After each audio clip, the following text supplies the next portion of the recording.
નમસ્કાર દર્શક મિત્રો, મહીસાગર સમય ન્યૂઝમાં આપ સૌનું હાર્દિક સ્વાગત છે। અંબાજી ખાતે લાંબા સમયથી ગબ્બર માર્ગની સ્ટ્રીટ લાઇટોના 20 જેટલા પુલ કાયમી ધોરણે બંધ રહેતા ચૂંટણીના સમયમાં ફરીથી શરૂ કરાવતા લોકોમાં ખુશી।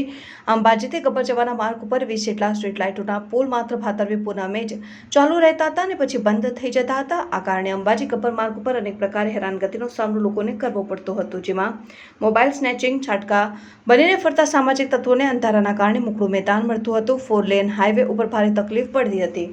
આ માર્ગ ઉપર લક્ઝરી બસોમાં પણ યાત્રિકોને ચોરીનો ડર રહેતો હતો ને આ સ્ટ્રીટ લાઇટો ફરીથી ચાલુ કરાતા અનેક લોકોને રાહત મળી છે। એટલું જ નહીં, આ સ્ટ્રીટ લાઇટ ચાલુ કરવામાં આવી છે અને ફરી બંધ ન થાય તેની માંગ પણ કરાઈ રહી છે। આ સ્ટ્રીટ લાઇટ ચાલુ રહેતા અંબાજી ધામનું આકર્ષણ સાથે સુરક્ષા પણ મળે છે અને અસામાજિક તત્વોને જે લાભ મળે છે તેનાથી પણ લોકોને મુક્તિ મળશે। આ સ્ટ્રીટ લાઇટ કાયમી માટે ચાલુ રહે તેવી માંગ કરાઈ।